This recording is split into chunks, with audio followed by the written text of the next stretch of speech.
olá minhas afros, esse é o nosso Afrofeed e estamos aqui mais uma vez no nosso quilombo, na casa do Instituto Mídia Étnica.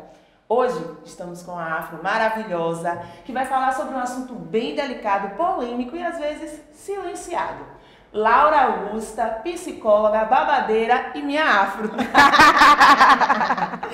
Vamos falar sobre racismo na infância. Como identificá-lo, como combatê-lo, como construir uma boa autoestima para as nossas crianças. Delicado, né, minha afro? Muito delicado, mas importante. Importante, embora não seja mais criança, esse assunto muito me toca. Porque eu, enquanto mulher negra, retinta, todo o tempo sofri racismo na minha escola. Claro, nós adultos negros, né, fomos crianças negras que atravessamos, né, a nossa caminhada e somos atravessados pelo racismo, infelizmente. Como é que a gente faz para poder identificar que uma criança está sendo vítima de racismo ou que ela está tendo atitude preconceituosa? Então, né, pensando muito no racismo enquanto uma estrutura, ela nos organiza, né? É uma estrutura que organiza a forma da gente ver as pessoas, organiza a forma que elas nos veem. E isso faz muito sentido quando a gente pensa, por exemplo, nas crianças, porque a criança ela está construindo o seu repertório de relacionamentos com a família, com o ambiente escolar, com a comunidade. Então, muito do que a criança vai reproduzir de comportamento também vem de influências desses meios, né? Então, por exemplo, como identificar que uma criança está sofrendo racismo? Por exemplo, de que forma ela se comunica com os outros? De que forma os outros se comunicam com ela? De que forma ela se vê? De que forma ela trata do seu cabelo, do seu corpo? Como é que ela fala sobre si? Como é que ela desenha sobre si? Então, tem diversas formas de observar como é que ela está sendo atravessada por essa questão racial. Agora, é fundamental responsabilizar tanto a comunidade, quanto a escola, como a família, de trabalhar essa questão de uma maneira acessível, né? Uma comunicação também bastante acessível para todos, né? Não só para as crianças, mas para todos, para que esse repertório surja, inclusive com possibilidades de diversas construções identitárias, né? Então, se a criança, por exemplo, deseja se enxergar como fulano, como cicrano, essas referências que são muitas e que precisam ser muitas, elas são importantes para que a criança pense em narrativas diferentes de existir, de se identificar, de se cuidar e de poder falar sobre si, de poder desejar se tornar. Né? Aí eu já lembro logo da escola. Sim. Porque essas subjetividades aí permeiam demais o ambiente escolar. Sim. A discussão sobre o lápis da cor da pele, da cor de pele. Que pele? Minha pele? Sua pele? Mas, embora nós tenhamos leis, porque a gente tem a Lei 10.639, Sim. tenhamos projetos políticos pedagógicos na escola, Sim. tenhamos professores que vêm de religiões diversas, formações diversas, ainda existe na escola uma omissão no que se refere à identidade da criança negra. Sim. Eu queria que você falasse um pouco sobre isso, porque isso muito me incomoda e reverbera. Sim. Então, não tem como falar de escola sem falar do projeto político da escola, né? Principalmente a escola pública. A escola pública que é onde majoritariamente as crianças negras estão inseridas, né?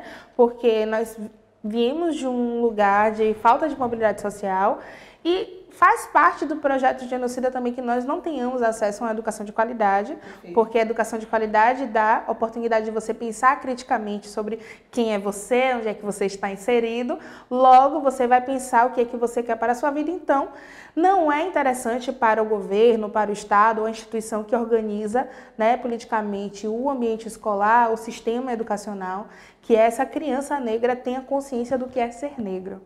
Então, a escola é o lugar, de fato, assim, de muitos profissionais de educação atuarem enquanto militantes, ativistas políticos, mas eu reconheço como um ativismo solitário, infelizmente. Infelizmente, mas é um local cujo projeto político é a alienação racial, né? Então, assim, eu reconheço que existem historicamente, principalmente muitas mulheres negras que fazem um trabalho incrível com educação e discussão racial e entendo o espaço da escola como um espaço de muitas pessoas em se compreenderem enquanto negras e dali produzirem projetos de vida e depois retornarem para aquele espaço enquanto educadoras e fazerem daquele espaço um espaço super potente, mas infelizmente é um ativismo solitário. Porque o projeto político da escola é um projeto político que culmina na evasão, porque de fato não há identificação, por exemplo, da criança e do adolescente com aquele espaço, e acaba sendo direcionado de fato para qualquer outro caminho que não seja a emancipação, a autonomia, ou até mesmo seja um lugar onde certos estereótipos, né, de trabalho e de força sobre-humana ou animalização do corpo negro sejam reforçados, infelizmente. Volta e meia, a gente escuta numa reunião de pais, eu que, por exemplo, já trabalhei com educação num outro lugar que não foi da professora, mas de oficineira, né, por exemplo. A reunião de professores é um lugar onde a gente escuta diversas narrativas racistas com relação aos alunos, e isso me quebra meu coração, porque justamente o professor era a figura-chave para fazer, inclusive, uma discussão racial para conscientizar tanto pessoas negras e não negras do que se trata do racismo. Problema de saúde pública, problema que afeta nós todos, e como podemos minimamente trabalhar com aquilo dentro daquele espaço que é um espaço responsável pela formação de todo mundo. Eu estava te ouvindo aqui e lembrei, né? Eu tinha cerca de 9 anos, quando eu era muito fã de uma determinada novela infantil, e tinha uma personagem que me fissurava, que era a Pata das Chiquititas. Somos duas, querida. E aí era a única, porque assim, na minha época tinha poucas referências. Pata e Mila, tanto que né? meu cantor que eu amava era Lazo. Sim. Meu pai amava Lazo, eu amava Lazo. Meu bloco era Muzenza, eu tinha LPs do Muzenza. E aí eu quis ir pra escola, eu sempre tive muita questão com o meu cabelo quando criança, porque sempre foi muito volumoso e era cabelo duro todo o tempo. E minha mãe, do jeito que podia, porque formação é importante, muito, tentava me empoderar, potencializar aquela beleza que eu tenho e tinha. Fui pra escola com penteado de pata, 2 coques. Laura, foi um dia, lembrei agora com a sua fala, eu fui atacada na escola. Atacada simplesmente porque eu tava com um penteado que todo mundo reconheceu como referência. E a minha professora e nem a professora do sonho souberam me defender. Simplesmente ligaram pra minha mãe me buscar. E nunca mais, eu fiquei anos com problemas com o meu cabelo. E você falando agora, me tocou.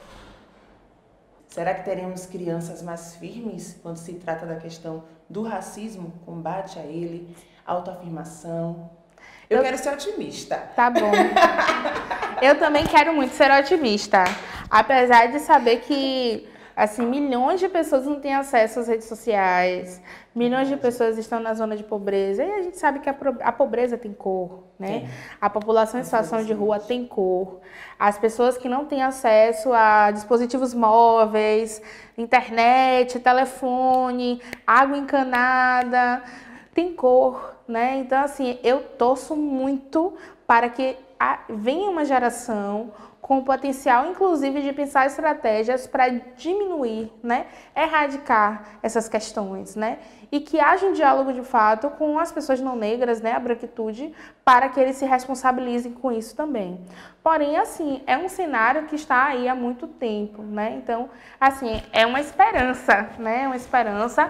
Eu tenho feito a minha parte, eu conheço milhões de outras pessoas também que vêm fazendo a parte delas, e eu acredito muito que esse trabalho ele tem um significado. Né? Mas existe aí um cenário ainda muito grande para a gente trabalhar. Delicado, né? Delicadíssimo. Obrigada, minha Afro. Eu que agradeço. Muito obrigada.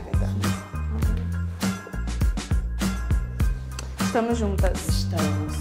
Mulher, me quebrou mesmo. E quando eu vim, a gente já tem tempo que a gente tá querendo levantar essa pauta. Só que como a gente tava querendo explorar um personagem, a gente falou, mas a gente não vai ter como levar uma criança para ser entrevistada. E a gente vai levar, e nós vamos propor você. E aí, quando eu mandei logo pra ele, tô com dificuldade pra montar o roteiro. Porque senão ia ficar falando aqui da minha trajetória demais. Eu sou fruto do racismo na infância. Todos nós somos. Laura, mas tem um lugar meu que é muito por ser a criança retinta. Sim. Porque eu não tô negando a negritude de ninguém. Mas quanto mais retinto mais tem ação do racismo. Isso. Eu comecei a minha vida amorosa muito tarde. Eu comecei tudo muito tarde. Profissionalmente, eu trouxe comigo a carga de